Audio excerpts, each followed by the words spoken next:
saya selalu katakan, kembalikan politik pada pembicaraan intelektual. Dengan cara itu, kita mengademkan suasana.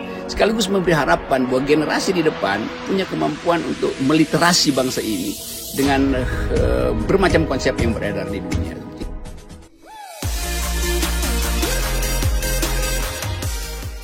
Mending kita bicara tentang potensi Indonesia terjebak di dalam rejim yang semi-otoritarian dan kemudian bergerak ke arah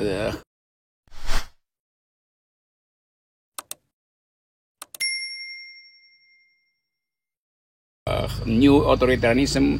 Mending kita bicara tentang potensi Indonesia dikucilkan karena tidak comply dengan etika lingkungan, potensi Indonesia disingkirkan dari pemerintahan bersih karena korupsi terus. Saya kira kita mesti bicara itu. Jadi hal-hal yang konseptual dan mendasar, itu poinnya.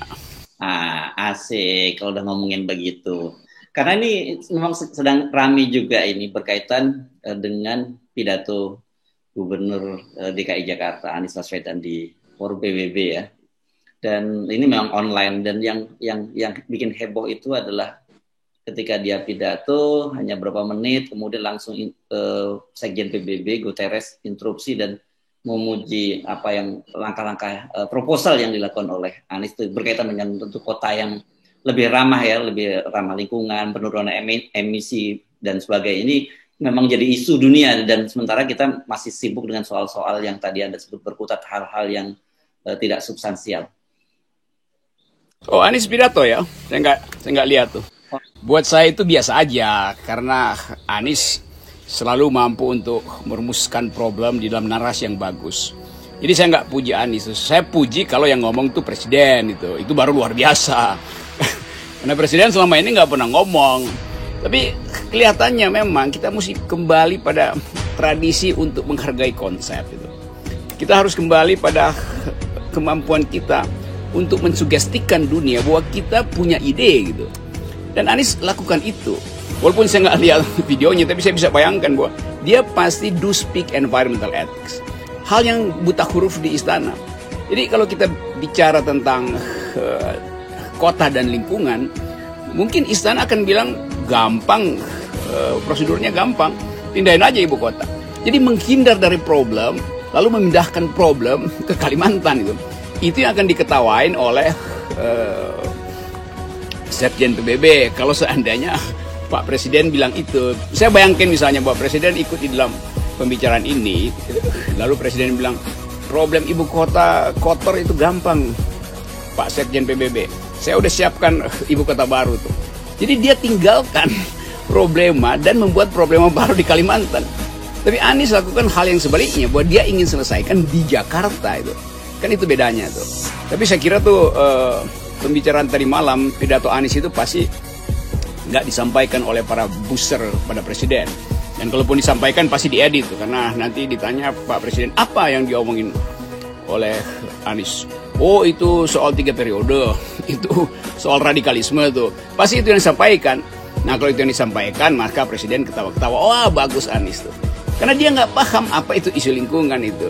Jadi kalau Anies melakukan sesuatu yang sifatnya mendunia, memang kita membutuhkan kemampuan untuk menghasilkan pikiran tingkat dunia.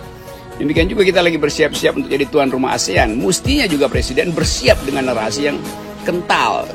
Yang saya khawatir nanti Presiden dibuatin pidato isinya konsep-konsep radikalisme. Padahal problem kita environmentalisme, bukan radikalisme.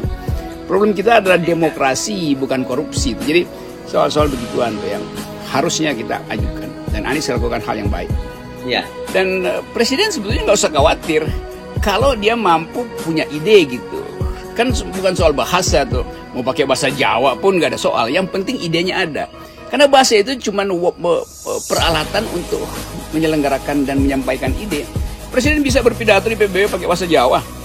Tetapi soalnya adalah beliau jarang berdiskusi dengan orang-orang yang punya konsep. Sehingga beliau sebagai presiden kehilangan orientasi. Dia nggak ngerti bagaimana arah bangsa ini. Apalagi arah bangsa harus ada di dalam konteks arah umum dunia.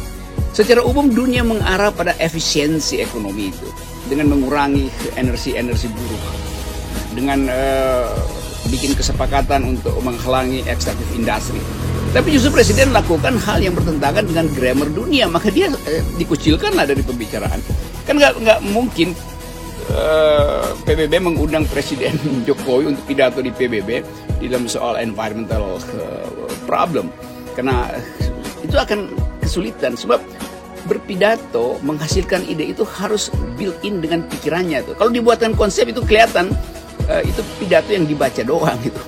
Kalau dia datang dari pikiran yang otentik, dari kejernihan melihat problem, maka intonasinya, grammarnya juga akan lain. Itu yang bisa memukau, memikat, dan menimbulkan tepuk tangan. Jadi tepuk tangan karena ide, bukan tepuk tangan karena sekedar basa-basi.